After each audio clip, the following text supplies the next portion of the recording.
power of meditation. Spiritual meditation is the pathway to divinity. It is the mystic ladder which reaches from earth to heaven, from error to truth, from pain to peace.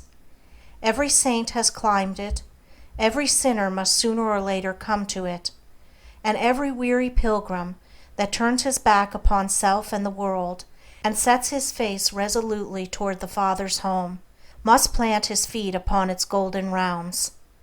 Without its aid you cannot grow into the divine state, the divine likeness, the divine peace, and the fadeless glories and unpolluting joys of truth will remain hidden from you.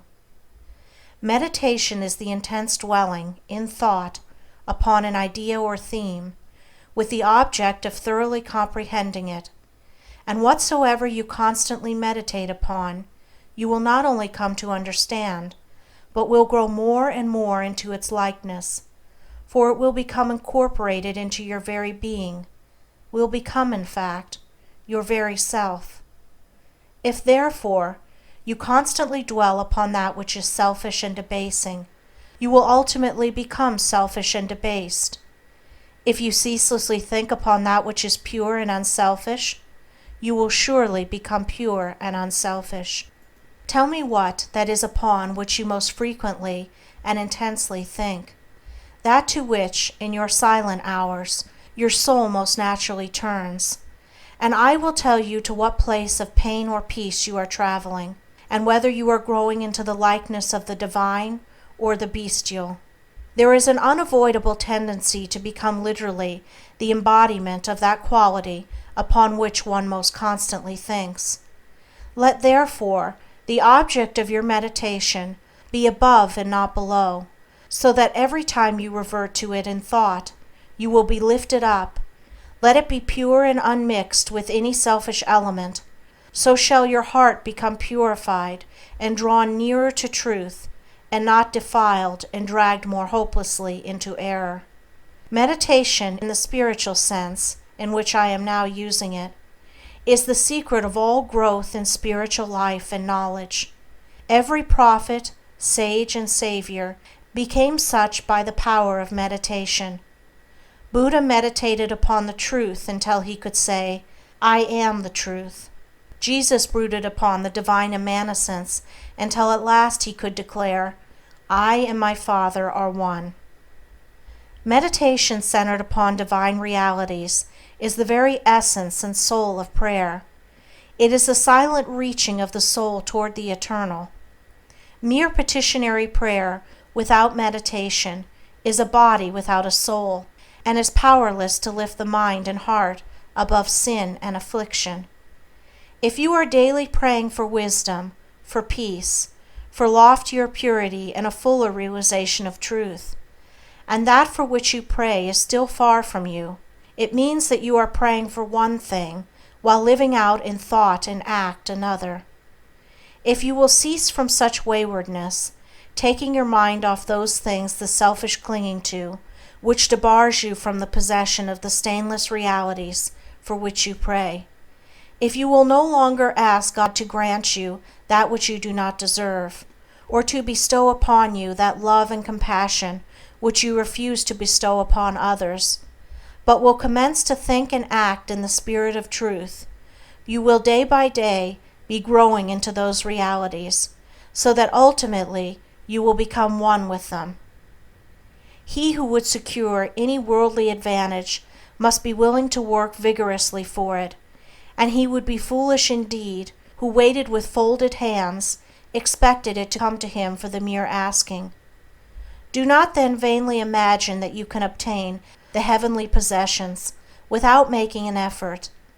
Only when you commence to work earnestly in the kingdom of truth will you be allowed to partake of the bread of life, and when you have, by patient and uncomplaining effort, earned the spiritual wages for which you ask, they will not be withheld from you.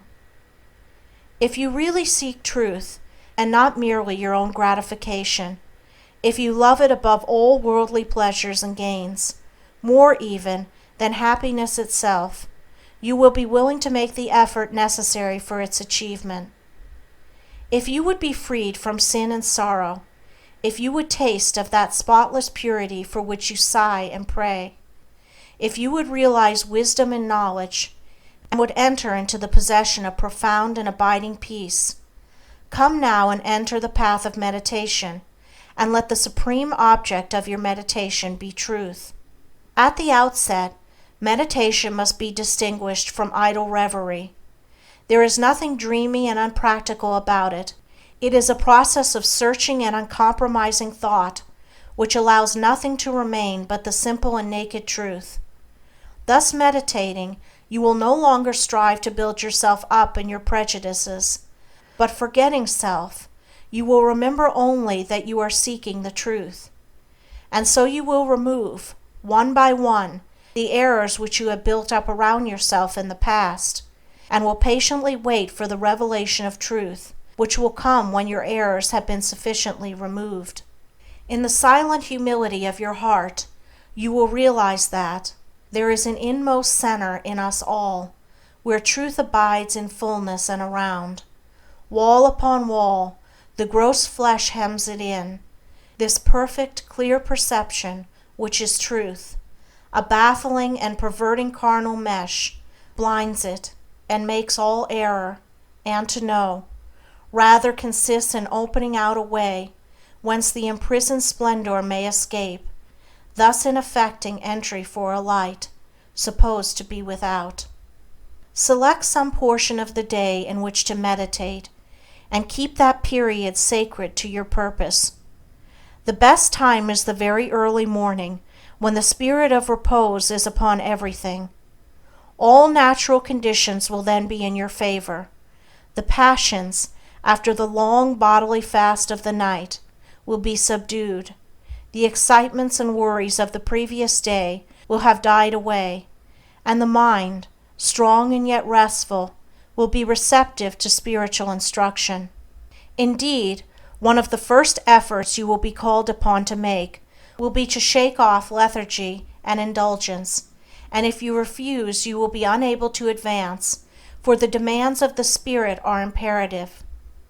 To be spiritually awakened is also to be mentally and physically awakened. The sluggard and the self-indulgent can have no knowledge of truth. He who, possessed of health and strength, wastes the calm, precious hours of the silent morning in drowsy indulgence is totally unfit to climb the heavenly heights. He whose awakening consciousness has become alive to its lofty possibilities, who is beginning to shake off the darkness of ignorance in which the world is enveloped, rises before the stars have ceased their vigil, and grappling with the darkness within his soul, strives, by holy aspiration, to perceive the light of truth while the unawakened world dreams on.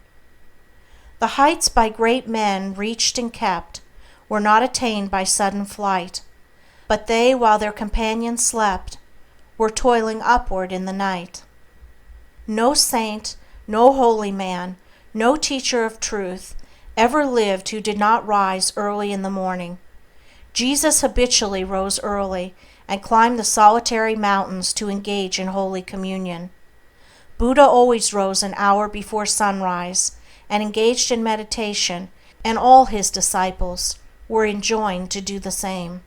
If you have to commence your daily duties at a very early hour, and are thus debarred from giving the early morning to systematic meditation, try to give an hour at night, and should this, by the length and laboriousness of your daily task, be denied you, you need not despair, for you may then turn your thoughts upward in holy meditation in the intervals of your work, or in those few idle minutes which you now waste in aimlessness.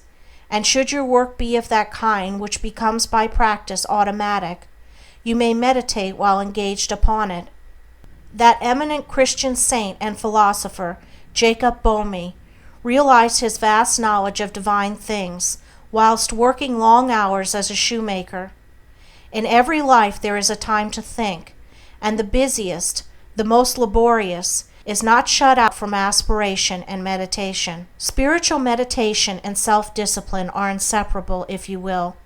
Therefore, commence to meditate upon yourself so as to try and understand yourself. For remember, the great object you will have in view will be the complete removal of all your errors in order that you may realize truth. You will begin to question your motives, thoughts, and acts, comparing them with your ideal, and endeavoring to look upon them with a calm and impartial eye. In this manner, you will be constantly gaining more of that mental and spiritual equilibrium without which men are but helpless straws upon the ocean of life. If you are given to hatred or anger, you will meditate upon gentleness and forgiveness, so as to become acutely alive to a sense of your harsh and foolish conduct. You will then begin to dwell in thoughts of love, of gentleness, of abounding forgiveness, and as you overcome the lower by the higher, there will gradually, silently steal into your heart a knowledge of the divine law of love, with an understanding of its bearing upon all the intricacies of life and conduct. And in applying this knowledge to your every thought, word, and act, you will grow more and more gentle, more and more loving, more and more divine.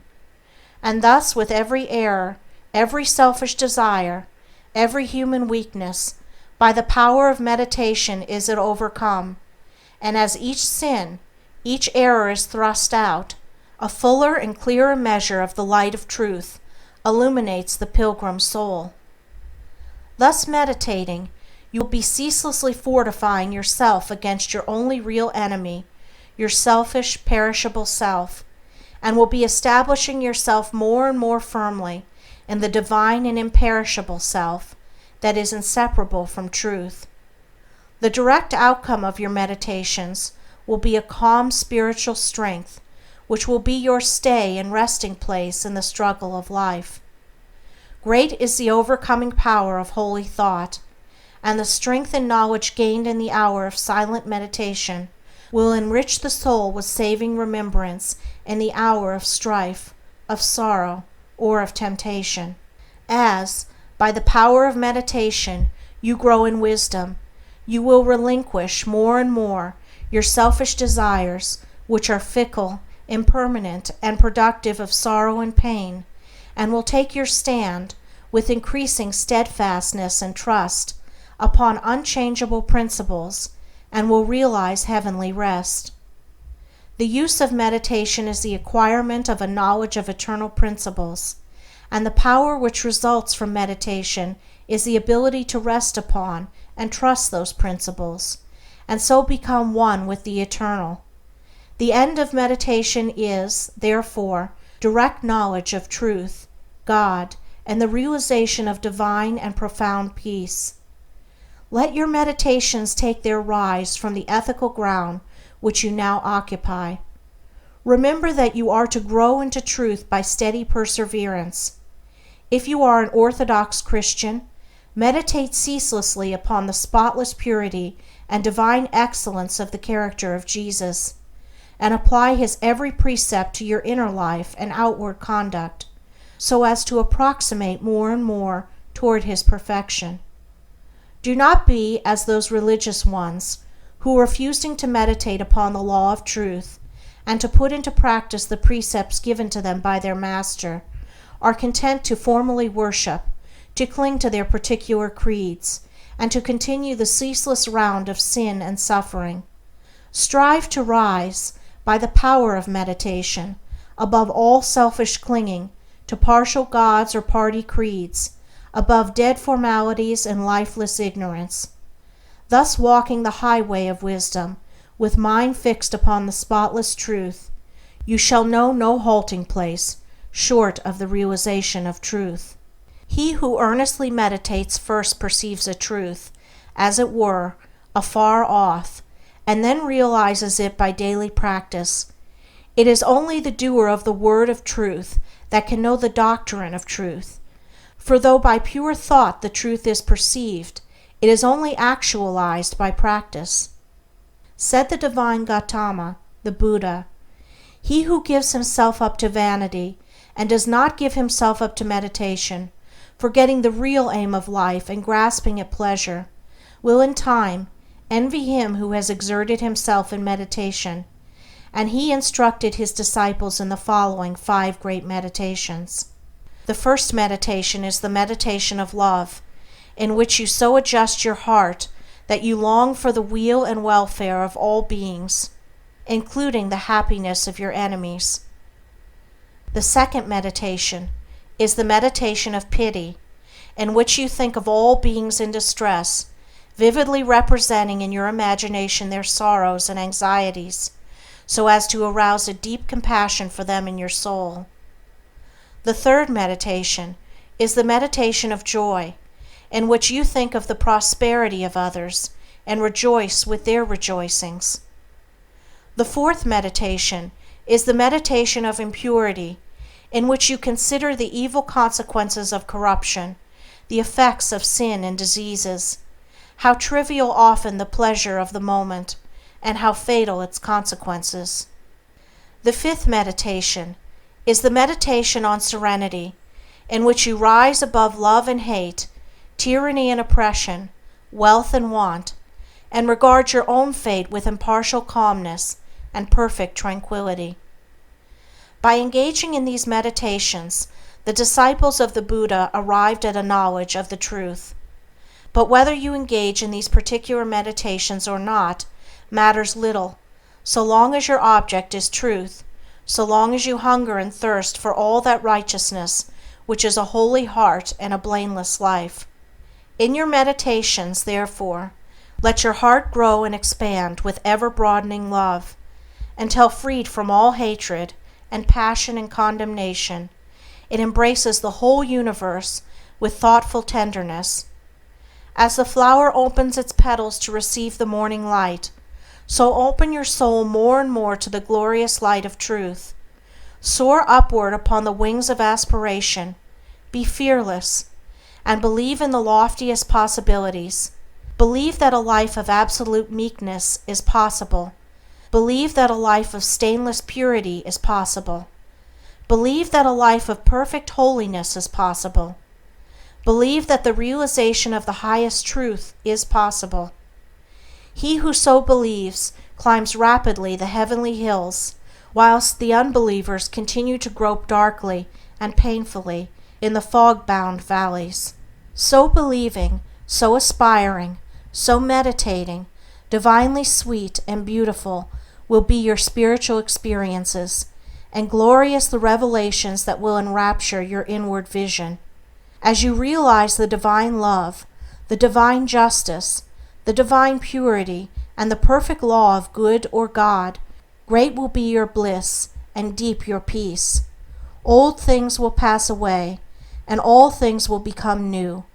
The veil of the material universe, so dense and impenetrable to the eye of error, so thin and gauzy to the eye of truth, will be lifted, and the spiritual universe will be revealed. Time will cease, and you will live only in eternity. Change and mortality will no more cause you anxiety and sorrow, for you will become established in the unchangeable, and will dwell in the very heart of immortality. Star of Wisdom. Star that of the birth of Vishnu, birth of Krishna, Buddha, Jesus, told the wise ones, heavenward looking, waiting, watching for thy gleaming, in the darkness of the night-time, in the starless gloom of midnight, shining herald of the coming, of the kingdom of the righteous, teller of the mystic story, of the lowly birth of Godhead, in the stable of the passions, in the manger of the mind-soul, silent singer of the secret, of compassion deep and holy, to the heart with sorrow burdened, to the soul with waiting weary, star of all-surpassing brightness, thou again dost deck the midnight, thou again dost cheer the wise ones, watching in the creedal darkness, weary of the endless battle with the grinding blades of error, tired of lifeless, useless idols, of the dead forms of religions, spent with watching for thy shining. Thou hast ended their despairing, thou hast lighted up their pathway. Thou hast brought again the old truths to the hearts of all thy watchers. To the souls of them that love thee thou dost speak of joy and gladness, of the peace that comes of sorrow. Blessed are they that can see thee, weary wanderers in the night time. Blessed they who feel the throbbing, in their bosoms feel the pulsing of a deep love stirred within them by the great power of thy shining. Let us learn thy lesson truly, learn it faithfully and humbly, learn it meekly, wisely, gladly. Ancient star of holy Vishnu, light of Krishna, Buddha, Jesus.